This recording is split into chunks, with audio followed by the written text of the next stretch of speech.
In Pokemon Yellow, I've always chosen the Dome Fossil. This of course brings back the fossil Pokemon Kabuto. I've always loved Kabuto. Its little trilobite body is so interesting and its little beady eyes can be creepy but kind of intriguing.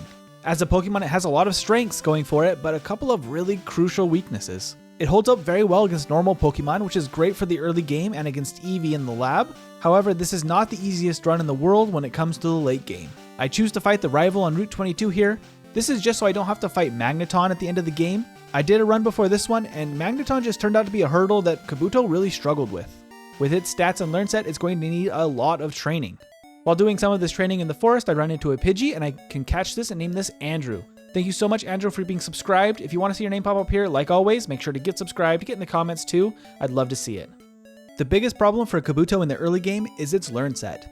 It doesn't learn any moves at all until level 34. This is because you could only acquire them through the scientist on Cinnabar Island, and they would be level 30 when they were revived from the fossils.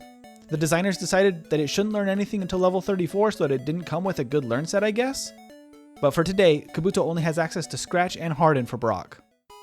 Even at level 11, I do easily defeat the Light Years trainer, and this is a blessing and a curse, I guess. One tactic you can use in Gen 1 to train up really quickly is Blackout training, where you beat the first Pokemon of a trainer and then lose to the second or last Pokemon that they have intentionally, so you can take the experience and then fight them again. But because a Light Years trainer and Brock both only deal about 1 damage per attack, it would take 30 plus turns just to get knocked out, and it just is faster to fight Pokemon in the forest. Because of its limited learn set and type effectiveness, I want this to at least be able to outspeed the Onix, so that I don't get stuck in Bide. I think it's going to take a lot of turns to beat Brock.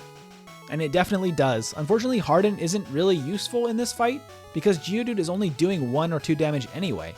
So I use Harden at the beginning just for good measure. I don't think I even needed it, but after that it's just mashing Scratch until I can defeat them. Having Harden is useful though against Onix, because if it uses Bide, I can use Harden in order to stall out the Bide and not deal damage back to myself. One thing really going for Kabuto here is that it has 80 base attack and 90 base defense. Plus with the rock type, I resist normal moves like Tackle, so that's actually really in Kabuto's favor. Because of that, I can slowly whittle down Onix and take the win, even though I do hit once into Bide by accident because I wasn't paying attention, but a win is a win. And from there, Route 3 is very easy. Kabuto does very well against all these early game encounters because they mostly have normal and flying moves, so they just don't deal a lot of damage. Getting through Route 3 also gets Kabuto the reward of Water Gun, the first special move it can learn, even though its special is really bad. I'll put the stats up here so you can see them. It has great attack and defense, but really bad stats everywhere else. Only 45 special is really rough, especially when you have special type weaknesses like Grass type. This is enough special to take out the ground rock types like Geodude, but overall just really underwhelming. After we pick up another Dome Fossil because Lord Dome commands it, we can fight Team Rocket, and this is an example of why Water Gun can be useful, because in this fight, when we get to Meowth, it actually lowers our attack stat. And with our attack lowered and the higher base power of Water Gun because of Stab, it's actually a better option against Coughing.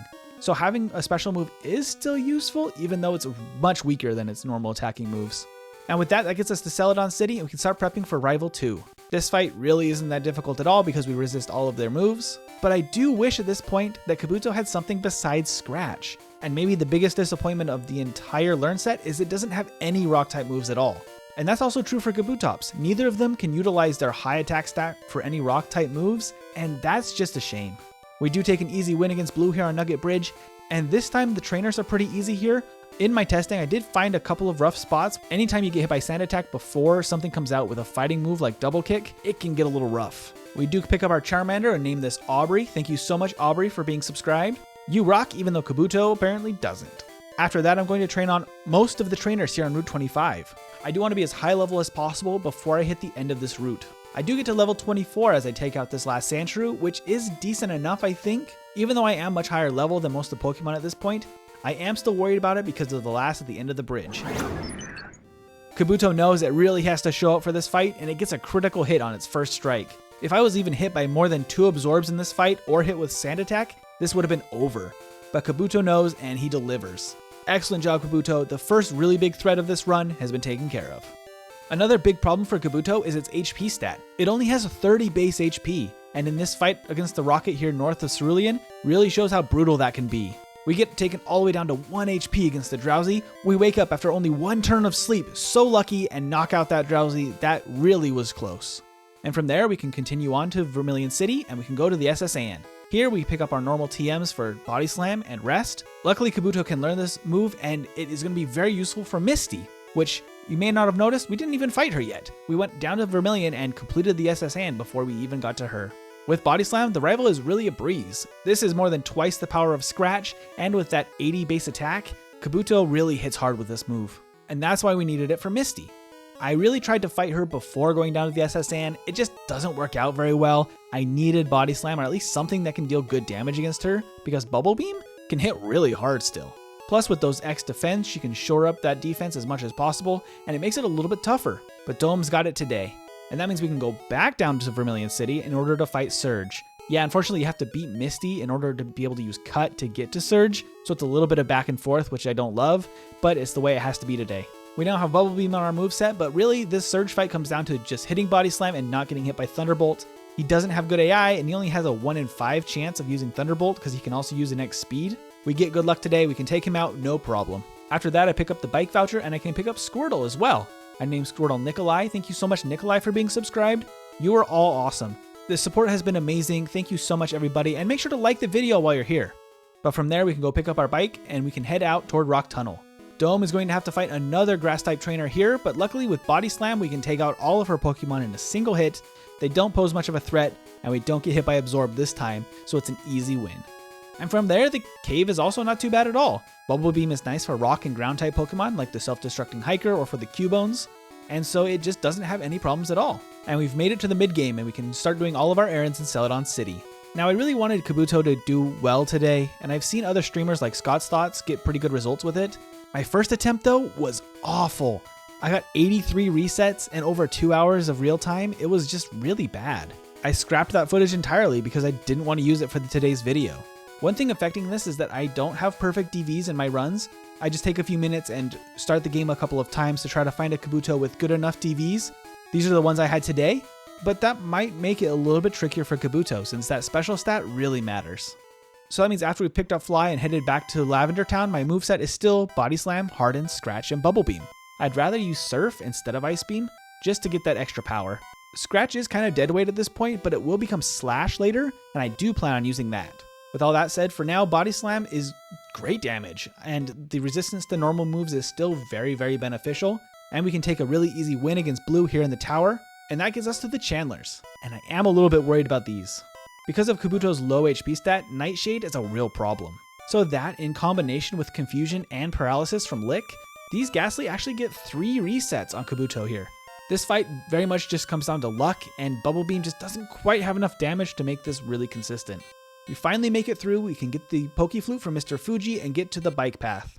Here I will defeat a couple of the poison trainers specifically, the ones with the Grimers, Coughing, and Wheezing. I don't want to fight fighting Pokemon as much as possible, so I'll skip those guys for now. After which we can head to the Safari Zone to pick up Surf, and then I go to the Silph building. Here there's a lot of useful items, and I can actually stop and teach Surf here. I forgot to do that in the Safari Zone, but it is going to be useful today for Dome in place of Bubble Beam. I start training up as much as possible here in Silph, and I realize that I'm not going to have enough experience to be the level I want to be. My first playthrough I used rare candies to get to level 48 before fighting the rival here in Silph. I want to be about the same level, but I don't want to use as many rare candies because I need a higher final level than my first time. So I head to Koga's gym because they have much better experience yields than a lot of other places around the map. And this helps Kabuto get to level 45 before we get to the rival. It's not level 48 like last time, but I'm hoping Kabuto can have it. And while Sand Slash is not a problem at all, Surf is a great answer for that. And Ninetales isn't too bad. I can almost knock it out with Surf, but it just doesn't have any really good moves against me. The Cloyster and the Kadabra are really problematic. In fact, in these runs, I found that Cloyster specifically might be Kabuto's rival. It has great defenses, and it can deal decent damage with its water moves, so it can be a real problem. What is nice is Kabuto now has Slash. This move does deal much more damage for the most part than Body Slam. It does have only an 85% chance to crit, I mean only 85%. Gen 1 is weird with high crit moves. So it won't crit every time, but it will generally be doing a lot more damage than Body Slam. This should make training quicker, and it can bypass any withdraw setup or any other defense boosts on enemy teams. After I did use 3 rare candies, we can beat the rival at level 48. That's not quite as optimal as I wanted it to be. I didn't want to have to use those, but training was becoming real slow at this point, so I just think it was necessary.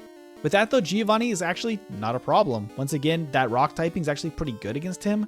The only thing that could be a problem potentially is double kick on his Nidoqueen, but with Surf we have super effective damage, so today it's not really a problem. From there we can return to Koga's gym to finally fight the gym leader. And his team is actually a bit of a problem. I mean, it's sad to say about Venonats being a problem, but today they are. I don't quite have the damage on a critical hit slash to take any of them out necessarily in one hit. The first two can sometimes go down, but the third one seems to survive every single time. Problem is that they have sleep powder. And unfortunately, I don't have a good answer for that because Psychic hits really hard while I'm sleeping, and if I can't wake up, it's just over. I try a couple of times, it just doesn't work though. I decide I really do need some more levels. Maybe level 53 would work. I do realize I haven't fought Erica's gym yet. I was trying to save her for later, so now I could go back to her and use Slash in order to clear all of the trainers in her gym, maybe get a couple of levels here. I can fight her and knock her whole team out, but it just doesn't quite get me to even level 52. I figure, well, at this point, might as well go back to Koga just to see if 51 maybe made a difference. When I go back to fight him, it just really didn't. So I figured I just need even more levels than that. I head east from Fuchsia City to get some trainers here. They're close and they're pretty clustered together, so they're not the worst training, but it is really rough to need this much training to get through a playthrough. They do get me to level 53, I head back, I lose again, and I just end up using 2 more rare candies to get up to level 55. At level 55, I have guaranteed 1-hits against all of his Pokemon, it looks like, so now I can get to Venomoth without taking any damage, and as long as I get lucky and I don't get hit by Psychic too many times, or that crit really hurts, I can actually still take the win, and Kabuto can finally get the 5th gym badge. That means I can pick up Strength and the rare candy from the Warden's house before heading off to Cinnabar Island. After surfing down there and completing the Pokemon Mansion, I can head to Blaine. And sometimes in Yellow, Blaine is actually an issue, but today I'm not worried about him at all. The double resistance to fire moves plus the resistance to normal moves like Quick Attack and Takedown really is beneficial here. The confusion from Ninetales is a little bit annoying still, but luckily I can set up if I wanted to use Body Slam, or I can use Slash for critical hits, so I'm pretty confident here. I don't know if I should have been because it gets a little bit close. I do make it to the Arcanine, and since I've set up with Harden, I don't take a lot of damage from it, so I can take the win. Probably a little closer than it should have been. I should have paid a little bit more attention there.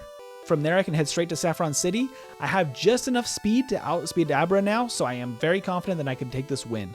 I go into her fight, and all I need here is either a Reflect or a failed Recover or something like that from her team in order to get the win. Slash is great here because it can bypass all the defense setup, so it is awesome to have. And from there, the last gym leader standing is Giovanni. And at level 57, Kabuto is in a decent place to fight him. However, the one thing that's lacking is speed. The Dug Trio will always move first, and it can hit pretty hard with some of those ground type moves. Especially Dig is a problem because when it goes underground, I can't do anything. So that is his way to win, or maybe hitting Fissure. As long as I can get past Dug Trio, I can set up on Persian. I can steal Double Team from it, as well as set up Harden. That really can badge boost me like crazy. Once I'm all the way set up, I actually have 698 attack. That is insane. Plus my special is really high, so my Surf will do a lot of damage, and so I just surf right through his team. You gotta love Gen 1 and its weird badge boosting mechanics. That does mean that our gym challenge is complete, and we can fight the rival on Route 22 and start prepping for the Elite Four. In my last run, this fight is where I realized Magneton could be a problem. Here though, without that, I'm pretty confident we can take the win. Sandslash of course is easy with Surf. I don't have anything really good for Execute anymore because I've replaced Slash with Mimic at this point, for Giovanni specifically, so I have to use Body Slam. As long as it doesn't hit a status condition or a big Solar Beam, I should be fine, which I am. Cloyster can be really annoying with Clamp. What's good is with a couple of badge boosts, I can actually be faster than Alakazam, so I can knock it out in one hit. That's going to be really crucial so I can get to Jolteon and I can take it out. From there, I head to the Indigo League. I start prepping, and I think I might be a little under leveled, so I'll probably use one rare candy here. Try this to level 60. I really don't like Cloyster at this point, but otherwise, I think I can handle her team. I head into this fight, and it's looking pretty promising. I have a couple of options. I can set up Harden against Dugong while it's sleeping, and then Mimic Rest and try to sweep the team with physical moves. I decided to go with this Harden strategy at first. I figure badge boosting will make me take less damage from all the water moves. It just seems like the safe way to go, and Rest is always useful, so stealing that seems like a good option. I do make it past Dugong. Cloyster's Clamp can be really problematic. It's trapping and deals decent damage. I expected Slowbro to be a problem. He actually wasn't really, and that's really good, so I can get to Jinx. Jinx should be easy as long as I outspeed and I can hit a Body Slam with this boosted attack stat. It will go down really easily. But Lapras? Lapras gets a crit. And that kicks off the craziest number of crits and losses I've ever seen to Lorelei. This gets rough. One fight, Dugong gets 2 crits in a row. Another one, Slowbro gets a crit right after that. Another one, I make it to Lapras and I get taken out by a crit. And now at 32 resets, I'm going in again. Unfortunately, I don't really have a way to play around these crits. Kabuto just doesn't have a lot of HP. It only has 150 at level 65. Unless I went to train and overlevel like crazy in Victory Road maybe, I just don't have anything else I can do about that. With all of these attempts, I did seem to learn that this harden strategy is the best answer for Cloyster.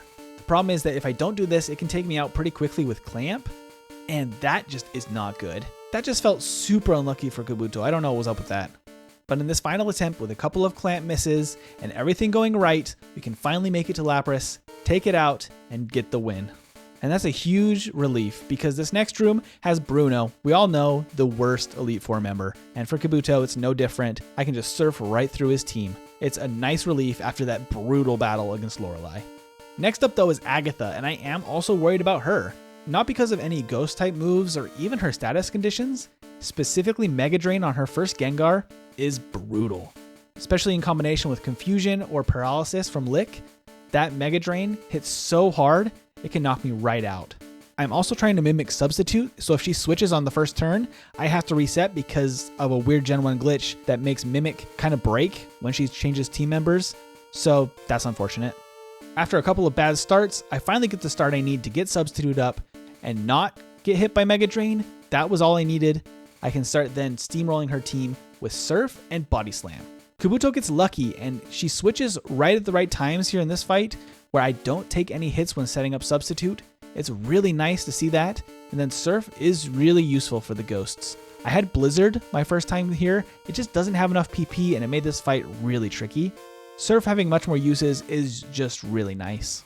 Kabuto's special does not stack up very well against Gengar, but with enough Surf hits and enough uses of Substitute, we can kind of trick our way through Agatha and make it to Lance the Dragon Master. And Lance's biggest threat on his team is actually his first Pokemon, Gyarados.